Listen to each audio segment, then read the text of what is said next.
प्यारी सात संगत जी, बड़े ही प्रेम और सत्कार से कहना धन्य निरंकार जी। आज जो कहानी हम आप जी के चरणों में रखने जा रहे हैं वो सिर्फ शब्दों का मेल नहीं है, बल्कि एक जीती जागती मिसाल है कि कैसे सद्गुरु की नज़र पड़ते ही कोयला भी हीरा बन जाता है। ये कहानी उन पलों की गवाह है जब इंसान दुनिया के अंधेरों में पूरी तरह खो जाता है, लेकिन फिर ज्ञान की एक किरण उसे खींचकर रोशनी में ले आती है। ये कहानी है राघव की, और शायद ये कहानी हम में से ही किसी एक के अतीत की या किसी अपने की हो सकती है। राघव, एक ऐसा नाम जो कभी अपनी शराफत और अपनी मेहनत के लिए जाना जाता था, लेकिन कहते हैं ना कि वक्त और संगत इंसान को अर्श से फर्श पर ला सकती है। राघव की जिंदगी में भी कुछ ऐसा ही हुआ। उसे शराब की ऐसी लत लगी कि वो लत कब जरूरत बन गई उसे पता ही नहीं चला। शुरुआत में तो ये सिर्फ दोस्तों के साथ बैठने का बहाना था, शाम की थकान मिटाने का एक जरिया था, लेकिन धीरे धीरे वो बोतल राघव की जिंदगी की मालिक बन बैठी। हालात ये हो गए थे कि राघव के दिन की शुरुआत सूरज की किरणों से नहीं बल्कि शराब की तलब से होती थी। उसका शरीर कांपता था जब तक उसके हलक से वो कड़वा घूंट नीचे न उतर जाए। वो राघव जिसका भरा पूरा परिवार था, जिसके घर में कभी हंसी मजाक गूंजता था, अब वहां सिर्फ सन्नाटा और डर का पहरा था। उसकी पत्नी, जिसका नाम कभी वो बड़े प्यार से लेता था, अब उसे देखते ही सहम जाती थी।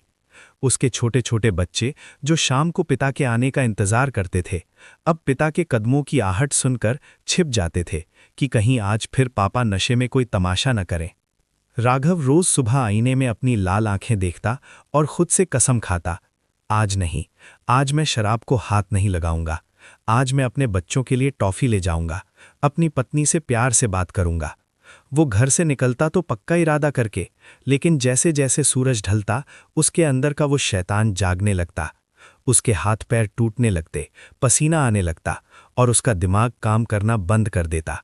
उसकी सारी कस्में, सारे वादे उसे एक बोतल के आगे घुटने टेक देते। वो फिर उसी ठेके की तरफ खिंचा चला जाता जहां उसने अपनी इज्जत, अपना पैसा और अपनी रूह गिरवी रखती थी। वो इतना पी लेता था कि उसे सुध ही नहीं रहती थी कि वो कहाँ पड़ा है। कभी नाली के किनारे तो कभी सड़क के बीचों बीच। लोग गुजरते थे, उसे देखते थे और नाक भौं सिकोड़कर चले जाते थे। कोई उसे शराबी कहता तो कोई नालायक। उसके अपने रिश्तेदार, दोस्त, भाई बंधु सब ने उससे नाता तोड़ लिया था। किसी के घर शादी हो या कोई त्योहार, राघव को कोई नहीं बुलाता था। सबको लगता था कि ये इंसान अब सुधर नहीं सकता, ये तो बोझ बन चुका है। राघव को भी अब यही लगने लगा था। वो नशे में अक्सर रोता और सोचता, हे भगवान, तूने मुझे क्यों बनाया? क्या मेरी जिंदगी बस इस गंदगी में ही खत्म हो जाएगी? मैं निकलना चाहता हूं पर निकल नहीं पाता। एक बेहद सर्द रात की बात है। दिसंबर का महीना था और कड़ाके की ठंड पड़ रही थी। बाहर इतना घना कोहरा था कि हाथ को हाथ नहीं सूझ रहा था। आसमान से ओस की बूंदें बर्फ की तरह गिर रही थीं और हवा हड्डियों को चीरती हुई निकल रही थी। राघव हमेशा की तरह नशे में धुत लड़खड़ाता हुआ अपने घर की ओर जाने की कोशिश कर रहा था। ठंड के मारे उसका शरीर अकड़ रहा था, दांत किटकिटा रहे थे और मुंह से शराब की बदबू आ रही थी। घनी धुंध में उसे रास्ता दिखाई नहीं दिया। उसका पैर एक पत्थर से टकराया और वो सड़क किनारे बनी एक नाली के पास जा गिरा। ठंड इतनी थी कि उसका शरीर सुन्न पड़ गया, उसमें उठने की भी ताकत नहीं बची। वो वहीं पड़ा ठिठुर रहा था। उसे लगा कि शायद आज ये ठंड ही उसकी जान ले लेगी। सन्नाटा इतना था कि उसे अपनी धड़कनें सुनाई दे रही थीं। वो वहीं पड़ा पड़ा धुंध भरे आसमान की तरफ देख रहा था कि तभी उसे पास से ही कुछ मधुर आवाजें सुनाई दीं। ढोलक की थाप और कुछ लोगों के गाने की आवाज आ रही थी। वो आवाज किसी फिल्मी गाने की नहीं थी, उसमें एक अजीब सा सुकून था। वो आवाज एक निरंकारी सत्संग भवन से आ रही थी। राघव ने सोचा कि वहां जाकर थोड़ी देर बैठ जाऊं, शायद ठंड से बच जाऊं। लेकिन फिर उसे ख्याल आया कि मेरी हालत तो देखो, ऐसे पवित्र स्थान पर मुझे कौन घुसने देगा? लोग मुझे धक्के मारकर बाहर निकाल देंगे। फिर भी न जाने कौन सी शक्ति उसे वहां खींच रही थी। वो घिसटता हुआ गेट तक पहुंचा। गेट पर खड़े सेवादारों ने जब उसे देखा तो राघव की जान सूख गई। उसने अपनी आंखें बंद कर लीं। उसे लगा अब गालियां पड़ेंगी, लेकिन हैरानगी की बात थी कि किसी ने उसे धुतकारा नहीं। एक बुजुर्ग महात्मा जो वहां सेवा में खड़े थे दौड़कर उसके पास आए। उन्होंने राघव को सहारा देकर उठाया। राघव ने डरते हुए कहा, बाबूजी, मैं शराबी हूं, गंदा हूं, मुझे दूर रहने दो। उन महात्मा ने मुस्कुराते हुए अपनी गर्म चादर राघव के कांपते कंधों पर डाल दी और बोले, भाई तुम गंदे नहीं हो, बस रास्ता भटक गए हो, और जो भटक गया हो उसे अपने घर में पनाह देना ही तो हमारे सद्गुरु की सिखलाई है। ये सुनकर राघव सन्न रह गया। बरसों बाद किसी ने उसे भाई कहा था, किसी ने उसे इंसान समझा था। वे उसे अंदर ले गए, एक कोने में बिठाया और गर्म चाय पिलाई। अंदर सत्संग चल रहा था। स्टेज से एक प्रचारक महात्मा बहुत ही प्यार से समझा रहे थे। उनके शब्द सीधे राघव के दिल में उतर रहे थे। वे कह रहे थे, इंसान बाहर की खुशी ढूंढने के लिए नशे का सहारा लेता है, लेकिन नशा उसे खुशी नहीं, सिर्फ बर्बादी देता है। असली नशा तो नाम का है, सिमरन का है। जब रूह का नशा चढ़ता है तो दुनिया के सारे नशे फीके पड़ जाते हैं। कोई कितना भी गिरा हुआ क्यों ना हो, अगर वो सच्चे दिल से निरंकार के चरणों में आ जाए तो उसका जीवन बदल सकता है। राघव को लगा जैसे वो महात्मा सिर्फ उसी से बात कर रहे हैं। उसे अपनी जिंदगी की रील अपनी आंखों के सामने घूमती हुई नजर आई। उसे अपने बच्चों के सहमे हुए चेहरे याद आए, अपनी पत्नी के आंसू याद आए। उसका दिल चीख उठा। सत्संग खत्म होने के बाद जब संगत जाने लगी, राघव वहीं बैठा रोता रहा। वो उठकर उस महात्मा के पास गया और उनके चरणों में गिर पड़ा। उसने रोते हुए कहा, महात्मा जी, मुझे मरना चाहता हूं, मुझसे ये जहर छूटता नहीं है। क्या मेरे जैसा पापी भी बख्शा जा सकता है? महात्मा जी ने उसे उठाया, गले लगाया और कहा, राघव, तू अकेला नहीं है। ये निरंकार, ये परमात्मा तेरे अंग संग है। तूने अब तक बोतल का सहारा लिया, एक बार इस दातार का सहारा लेकर देख। ब्रह्म ज्ञान की रोशनी तेरे जीवन का हर अंधेरा मिटा देगी। उस रात राघव ने पहली बार महसूस किया कि उम्मीद अभी बाकी है। उसने विनती की और कुछ ही दिनों में सत्संग की संगत करते करते उसे ब्रह्म ज्ञान की दात प्राप्त हुई। उसे समझाया गया कि ये शरीर प्रभु का मंदिर है, इसे गंदा नहीं करना। लेकिन असली इम्तिहान तो अब शुरू होना था। ज्ञान लेने के बाद जब पहली शाम आई तो राघव के शरीर ने विद्रोह कर दिया। बरसों की लत इतनी आसानी से जाने वाली नहीं थी। शाम होते ही उसका शरीर टूटने लगा, माथे पर पसीना आने लगा, उसका मन चीखने लगा, बस एक घूंट, सिर्फ आज के लिए। उसके कदम अपने आप ठेके की तरफ मुड़ने लगे। वो घर की चौखट पर रुका। उसकी जेब में पैसे थे, सामने रास्ता था। तभी उसे सद्गुरु के वचन याद आए, सिमरन हर मुश्किल का हल है।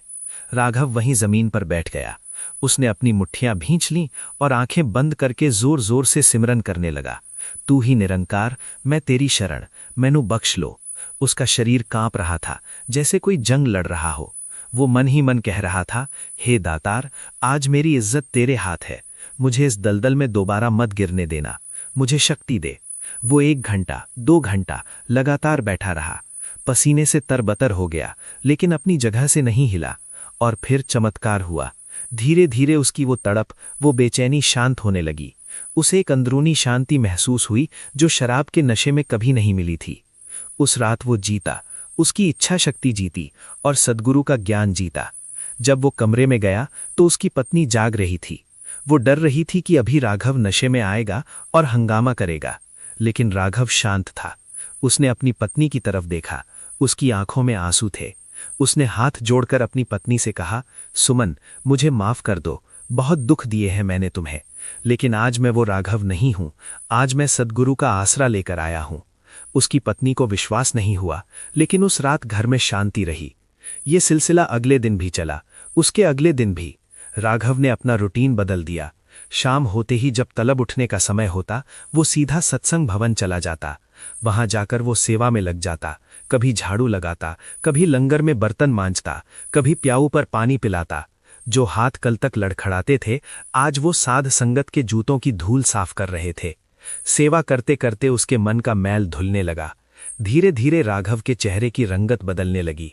उसकी आंखों से वो पीलापन, वो डरावनापन गायब हो गया और एक नूर, एक चमक आने लगी। आसपास के लोग जो कल तक उसे गालियां देते थे, अब हैरान थे। वे आपस में बातें करते, अरे ये वही राघव है, ये तो बिल्कुल बदल गया। लगता है कोई नाटक कर रहा है, देखना 4 दिन की चांदनी है। लोग उसे अब भी ताने मारते, उसे उकसाने की कोशिश करते। उसके पुराने शराबी दोस्त उसे रास्ते में रोकते। एक बार उसके पुराने दोस्तों ने उसे घेर लिया। एक ने कहा, क्यों भाई राघव, बड़ा भगत बन गया है? अरे छोड़ ये सब, आजा आज पुरानी याद ताज़ा करते हैं।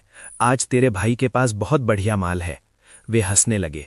पहले वाला राघव होता तो शायद झगड़ा करता या पिघल जाता, लेकिन ये नया राघव था जिसके पास ब्रह्म ज्ञान की ढाल थी। राघव मुस्कुराया और बहुत ही विनम्रता से बोला, मेरे दोस्तों, मैं आप सबका आदर करता हूं, लेकिन सच कहूं तो मैंने पीना छोड़ा नहीं है, बस मैंने नशा बदल लिया है। पहले मैं वो नशा करता था जो शाम को चढ़ता था और सुबह उतर जाता था और सिर दर्द छोड़ जाता था।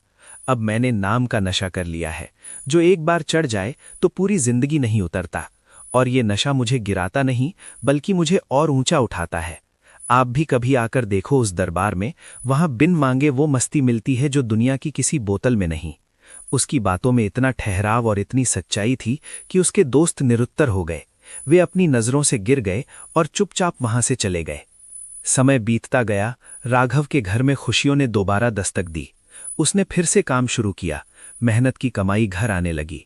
ये कहानी यहीं खत्म नहीं होती, क्योंकि जब इंसान के जीवन में मेहनत और निरंकार साथ आ जाए तो सिर्फ आदतें नहीं, तकदीर भी बदलने लगती है। राघव ने सिर्फ पैसा कमाना नहीं सीखा, उसने जीना सीख लिया। आगे उसके जीवन में क्या हुआ, ये हम पार्ट 2 में देखेंगे। अगर आप देखना चाहते हो पार्ट 2 तो कमेंट जरूर कीजिए। धन निरंकार।